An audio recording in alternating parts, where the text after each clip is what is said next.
So many hoes on the fireman. Girl, get 2 fucks what sign you is. Is she a freak I invited in? Give her the D like a vitamin.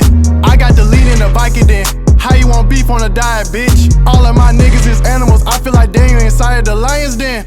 Okay, so boom, let's talk about today's chapter of Ordeal.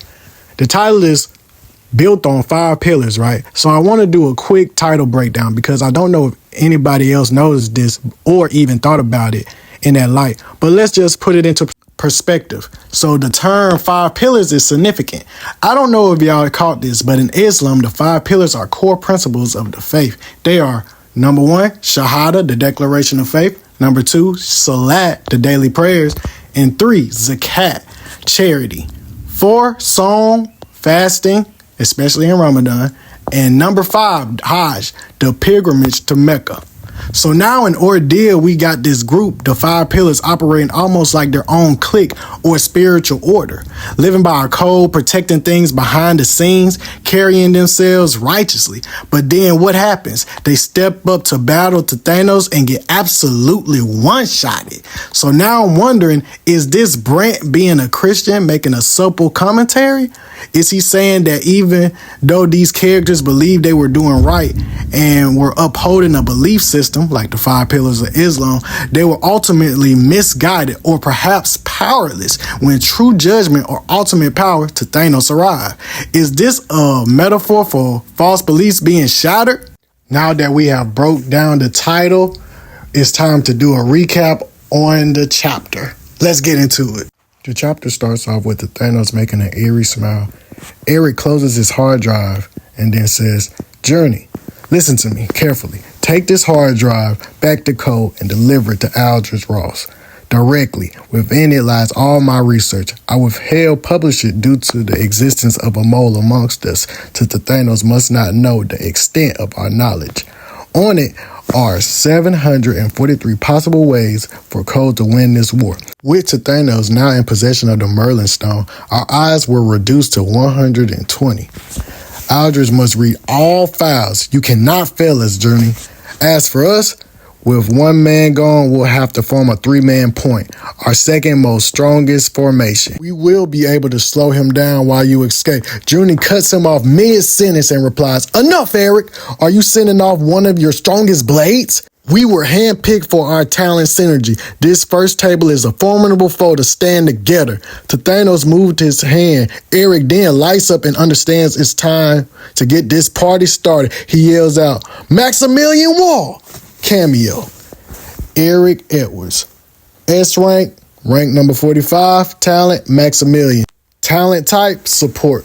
The Maximilian cheat is known amongst KODE ranks as nearly an impervious force passed down through the Edwards family. Sir Eric Edwards, the 15th bearer of Maximilian, is able to project cheat in small hexagonal shapes.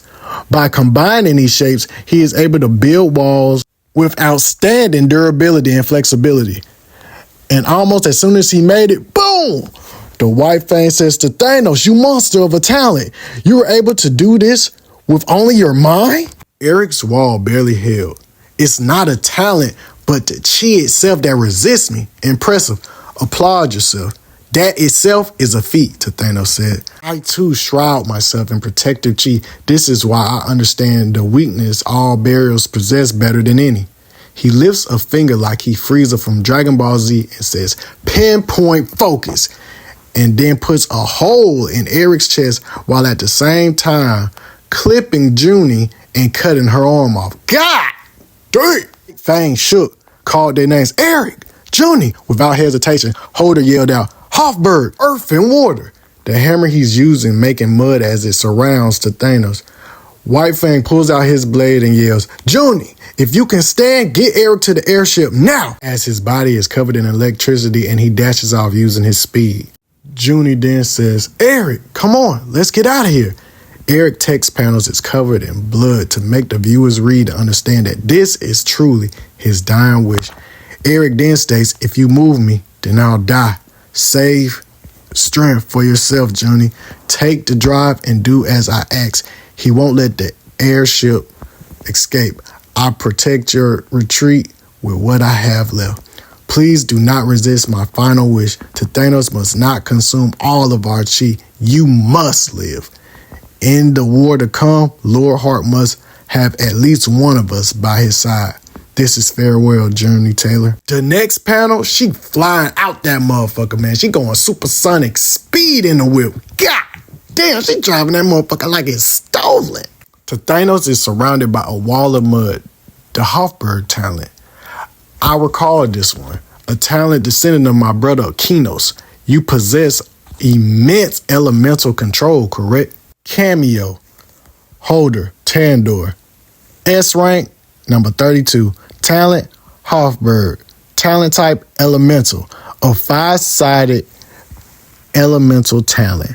Though his body holder channels elemental combinations made up of water, earth, fire, and wind, and electricity, he releases them as combinations of at least 2 elements at a time. Holder is equipped with 3 pieces of KODE tech designed to focus his channeling. A hammer, a backpack, and a shoulder cannon. Thanatos starts noticing he's getting sliced and blocks the blade of the White Fang. Thanatos then says, "Oh, are you too quick for even time to follow? I am not familiar with this talent. You must be new." Cameo, Grimbor Jin, the White Fang.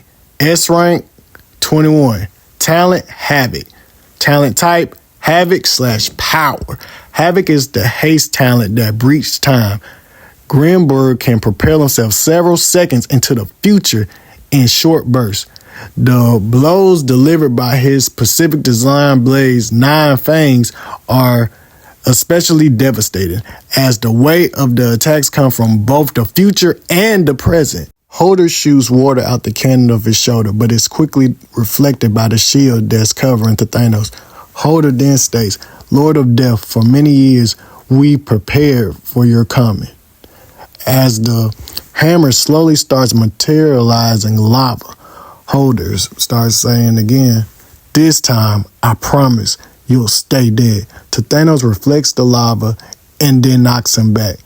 And Holder then makes tornadoes with electricity surrounding it. "Nah, bro, trying to be MVP."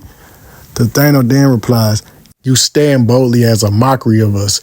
Your original fathers? Bow to me now, and the weight of your punishment might be lighter." Hey, bro, Thanatos, bro, let's talk for a second. Who you feeling like? But White Fang appears behind him. Thanatos then says, "Back from the future, how did it look?" Basically making a mock of him being able to use his speed. White Fang appears behind him, but Thanatos reflects his attack while breaking down his talent. You use your premonition to avoid your comrade's abilities, walking amongst the destruction, choosing the perfect spot to place your feet. Great synergy. I feel the weight of your blade before you even appear. A man who walks on time, The creator's gotten more creative, If it wasn't for my foreknowledge, you might have been able to defeat me by yourself, as he clutches his blade tightly and slashes at White Fang. Holder then yells, "Grimbor! Holder, beneath you," Grim says. Thanatos appears below him. "You dare take your eyes off me, Hofberg? Am I not enough?" As he stabs him in the heart. "Holder! Lord of Death, you best enjoy the air which you still breathe it." As Holder grabs his arm, "Hofberg! Fire and earth!" And an explosion of lava erupts. "Holder, no! Shit!" Thanatos shrugs off. "I knew the elements coursed through your body and created combinations within, but I did not expect you to be able to house so much of it at once. Burning yourself to kill me, the sacrificial mindset of the first table. Prepared to die from the jump. I can somewhat respect it, but it does not bear much fruit, does it? 2 of you are dead already. Does KODE think if they pile enough bodies at the foot, I will be withheld from entering?" The panel then shows Eric's body, lifeless. "I cannot be stopped, pillars of KODE." White Fang calls his talent Havoc.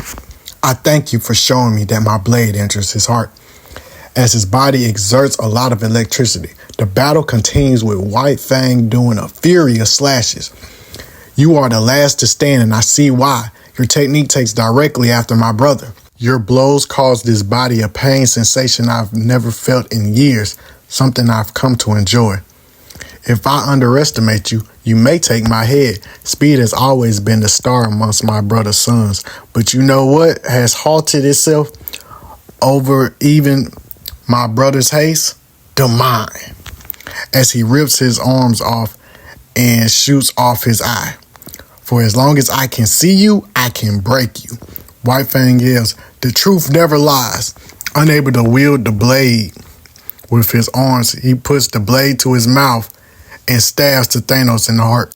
Remember this pain when he comes for you. You will fall to the final pillar. Then, mid-sentence, his whole top body is ripped off and the chapter ends. Now that we reached the end of the episode, let's talk about the episode itself. The last stand before the storm. In the vast war-torn universe of KODE, this chapter doesn't just depict a fight. It documents a legacy. It etches into a history. The blood-soaked proof that resistance is not a strategy. It is a sacred duty. Let us begin where it hurts the most. Eric Edwards' final command. Junie, listen to me carefully. These aren't the words of a soldier. They're the whispers of a dying scholar. The bearer of the truth that could tip the scales of fate. Within the hard drive lies 743 possible paths to victory, but after the fall of the Merlin Stone, only 120 remain, and still he chooses hope. That moment, that handoff, is the soul of this chapter. It speaks to the essence of KODE, calculated desperation, held together by unshakable bonds. Eric isn't passing a device. He is passing the burden of salvation to the next generation. As Junie trembles, you realize something. This isn't a fight scene.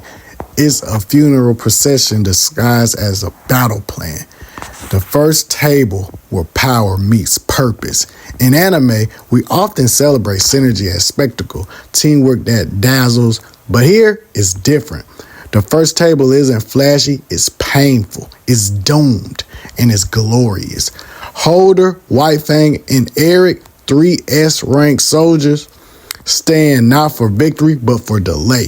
Their mission is simple. Buy time, die well, hope it matters. To Thanatos, the Lord of Death is more than a villain. He is the walking certainty of the end. He doesn't need to raise his voice. He barely lifts a finger, and yet he devastates. Because to Thanatos is not just strong, he is the culmination of every fear these warriors spent a lifetime preparing for. Holder, the elemental martyr. The moment Holder yells, Hofberg, chills follow. He isn't posturing. He's preparing his own grave. His body channels fire, water, earth. A violent symphony of sacrifice. Burning yourself to kill me? The sacrifice mindset of the first table. Thanatos respects it. He respects them, not because they're strong, but because they're willing to die to slow him down.